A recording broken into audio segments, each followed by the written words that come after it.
Friends, have you ever noticed how two people can go through the exact same setback and come out completely differently?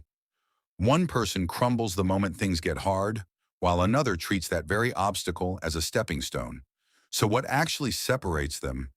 Is it chance, or is something fundamentally different happening inside their heads? Here's what research tells us. Your brain isn't carved in stone.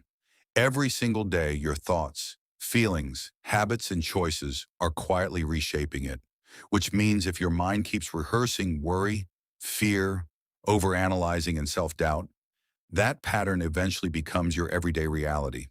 But there's a flip side to this. The very same brain that built your anxiety can be retrained to build calm, self-belief, and genuine happiness instead. Picture waking up with a clear head every single day, not letting small irritations set you off, not being hijacked by negative self-talk, and staying steady and sharp no matter what challenge shows up. Imagine how different your life could look. This isn't hype or empty motivation. It's grounded in neuroscience and mindfulness research, and it's entirely achievable. That's exactly what this video is about. Today we're diving into Rewire Your Mind, a book built around one core idea. Your mind doesn't have to work against you. Trained the right way, it becomes your greatest ally.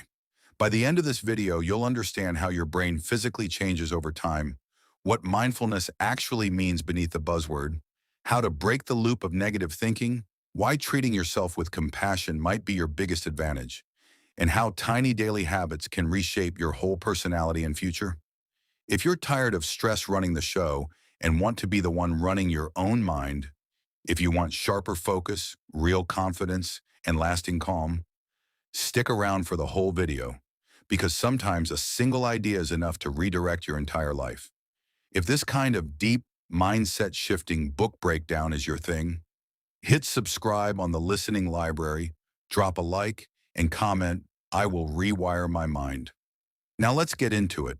This isn't just about rewiring your brain, it's about rewiring your entire life. Chapter 1.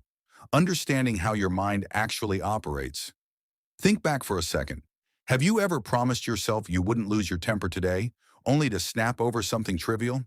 Have you told yourself countless times that you're done overthinking, only to find the same fears looping through your head by nightfall? If that sounds familiar, it doesn't mean something's broken in you. It just means your mind is doing exactly what it's been conditioned to do for years. Your brain isn't a machine that gets set once and stays fixed forever. It's a living, evolving system, constantly rewriting itself.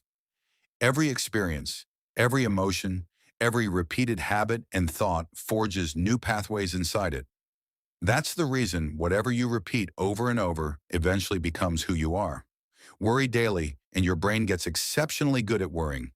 Blame yourself constantly, and that groove only gets deeper. But here's the encouraging part. If unhelpful patterns can be built, helpful ones can be built too. That single fact is the foundation this whole journey rests on. Most people assume their character is fixed forever. This is just who I am. I've always been this way. I'm not built to think positive. Science flatly disagrees.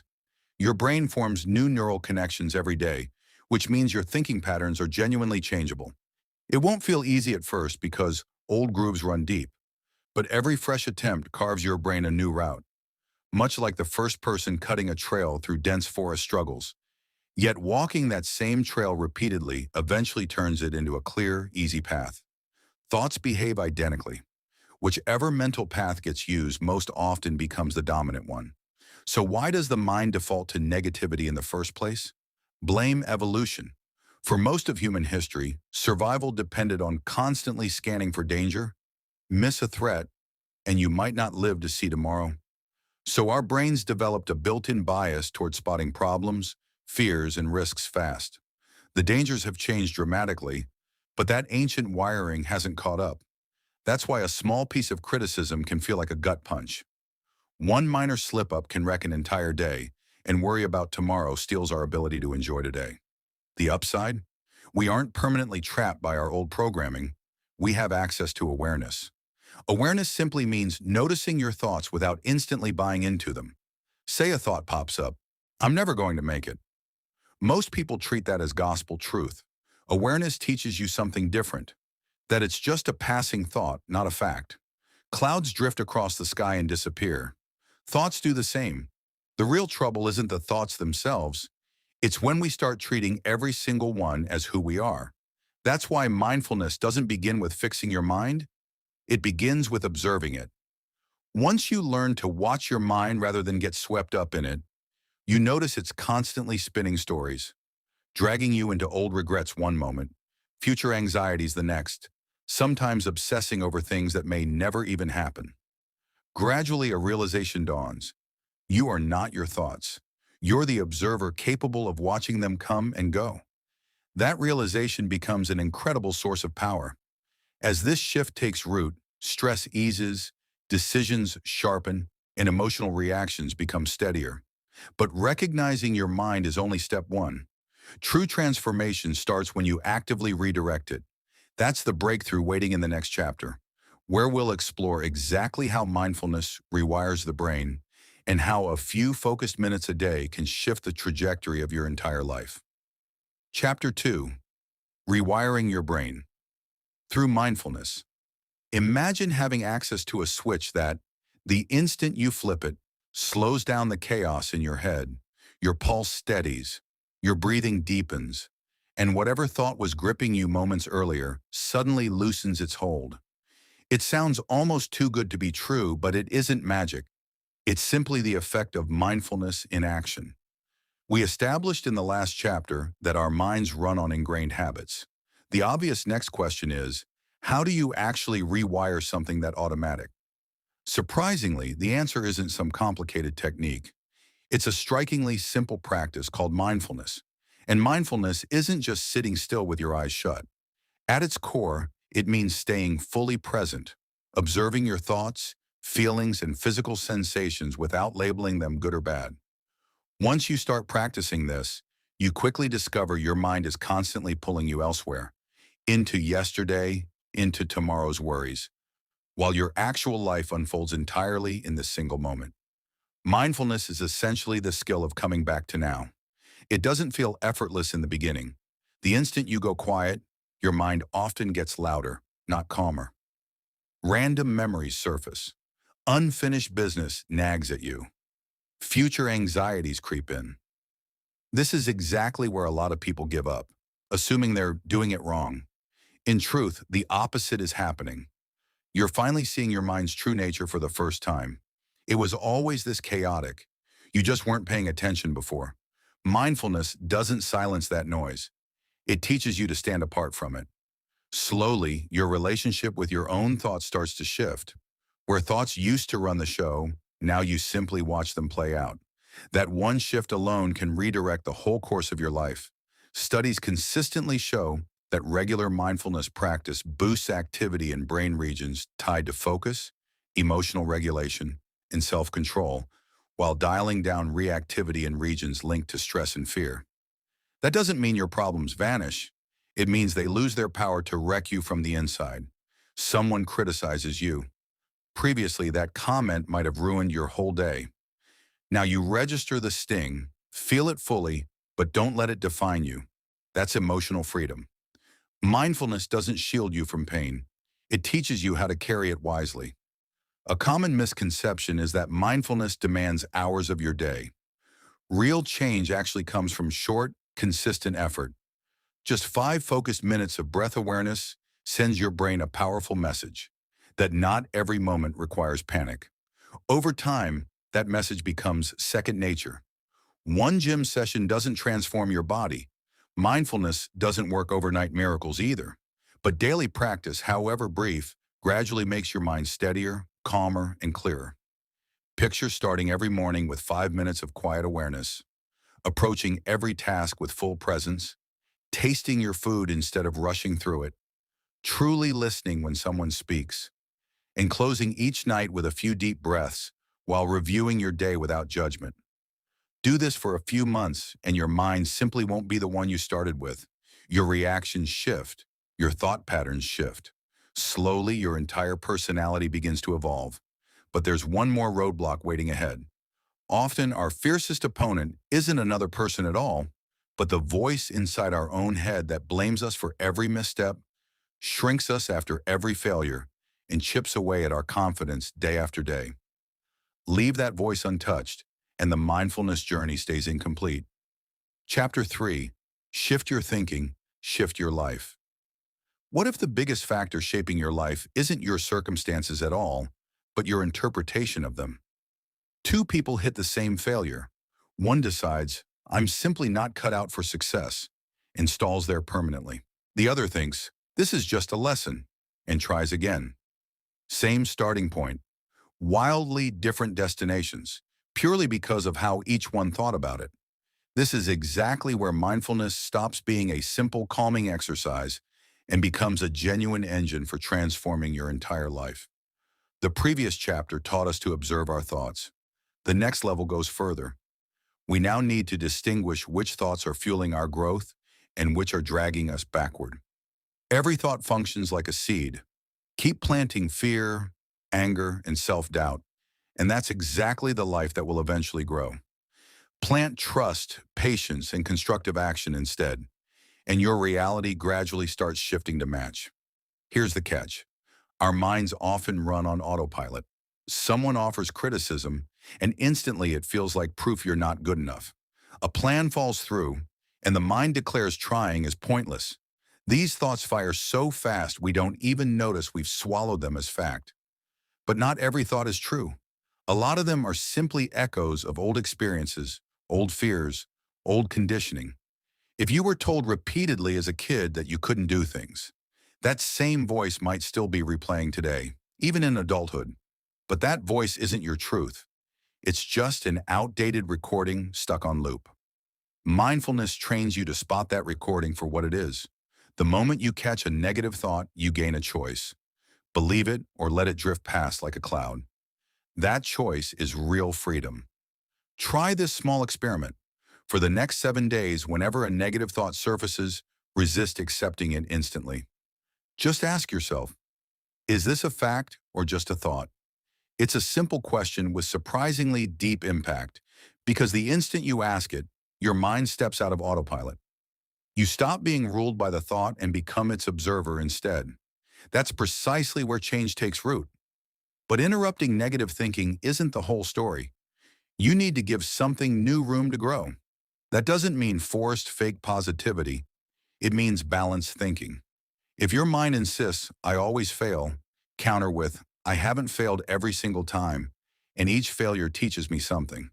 If it says, I can't do this, respond, maybe not yet, but I can learn. These small mental corrections quietly build new neural wiring. Slowly, your mind starts leaning in a new direction. That's genuine rewiring in action. Your inner voice narrates your entire day. If it stays your harshest critic, your confidence never really stands a chance. But if that same voice becomes your ally, you keep pushing forward even through the toughest stretches. So start talking to yourself the way you talk to your closest friend. Mess up? Don't tear yourself down. Treat it as a learning opportunity. Succeed? Don't hold back from celebrating it, even the small wins, because your brain naturally wants to repeat whatever's paired with positive emotion. Over time, you'll notice your reactions transforming. What used to ruin your whole day now only lingers for minutes. What used to paralyze you with fear now motivates you to prepare better. And that transformation doesn't come from outside circumstances. It comes from within. Chapter 4. Practicing daily self-kindness. If someone asked who you spend the most time with, you'd probably name a family member, a friend, or a partner. But the honest answer is, it's you. From the second you open your eyes until you drift off at night, an internal voice is running commentary nonstop. Occasionally it praises you, but far more often it's telling your flaws. You're not good enough. There you go messing up again. Everyone else has it more together than you. Over time, this voice becomes so background normal that we don't even notice we've turned into our own harshest critic. The last chapter showed us that thoughts shape reality. Now it's time to examine the deepest thought pattern of all, how we treat ourselves. If you extend kindness to everyone except yourself, lasting inner peace will always stay out of reach. Self-compassion isn't about pitying yourself. And it's not about excusing every mistake either. It simply means treating yourself the way you treat someone you deeply care about. Consider this. If your closest friend failed at something, would you tell them they're worthless, talentless, and should just quit? Almost certainly not. You'd reassure them, lift them up, and remind them one setback doesn't define them. Yet when you make that identical mistake, your own mind rushes straight to punishment. That's the glaring contradiction. Generous with others, merciless with ourselves. And that pattern quietly fuels stress, anxiety, and shaky confidence over time. Mindfulness doesn't just train you to observe thoughts.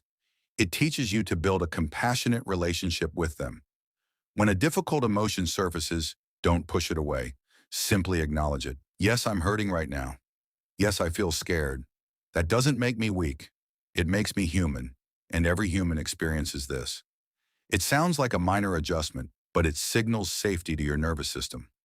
Once you accept yourself, your brain shifts out of survival mode and into a state where actual growth can happen. Plenty of people worry that going easier on themselves will breed laziness. Research says the opposite is true. People who practice self-compassion bounce back from mistakes faster, learn more effectively, and stick with their goals longer, precisely because they don't turn every failure into their identity. They treat it as useful feedback instead. That mindset is exactly what separates high achievers from everyone else. They're not flawless. They've just mastered getting back up. Try this simple daily habit.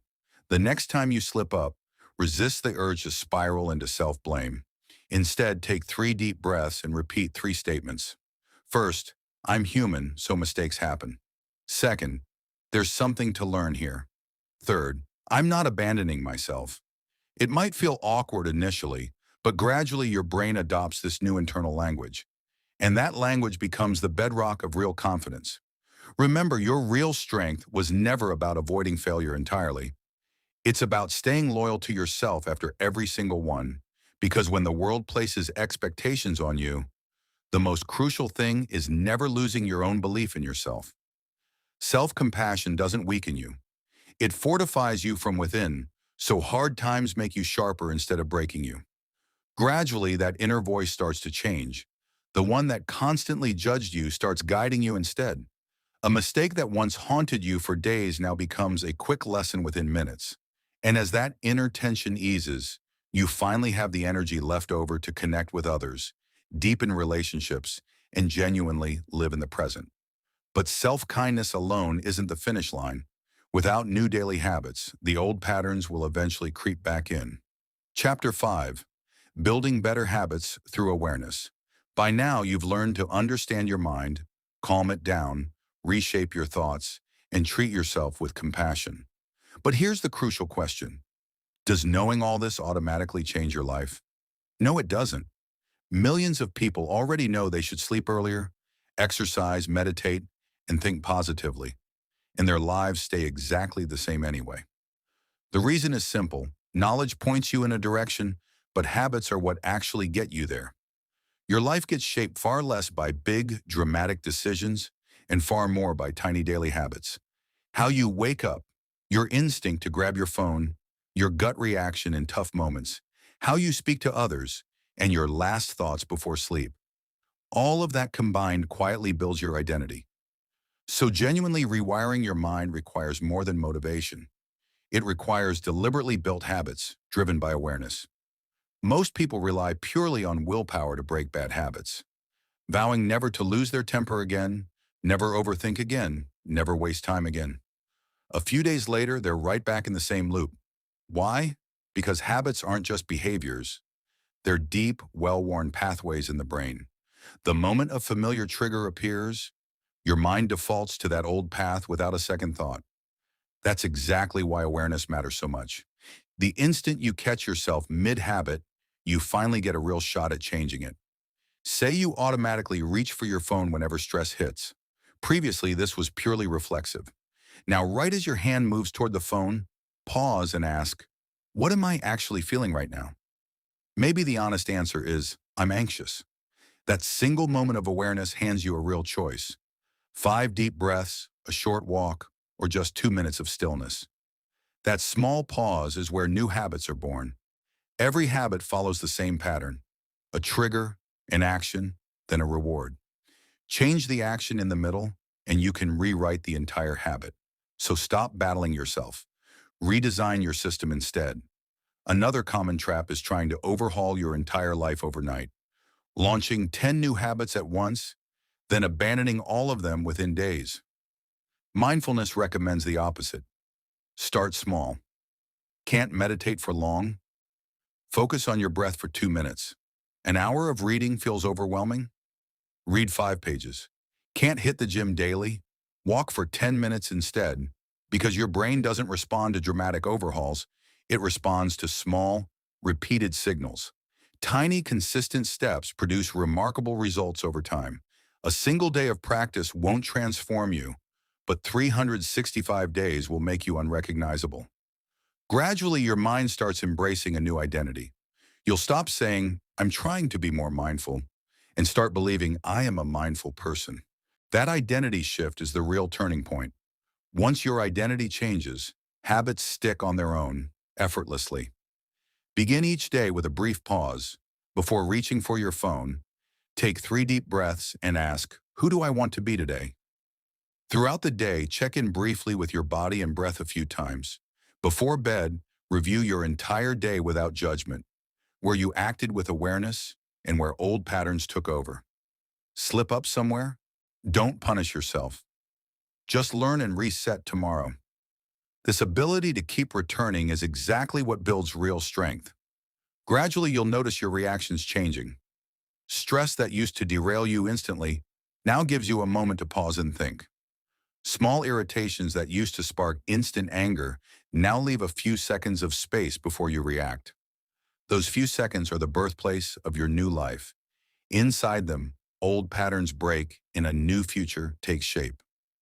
Chapter 6: Living with Peace, Purpose, and Joy.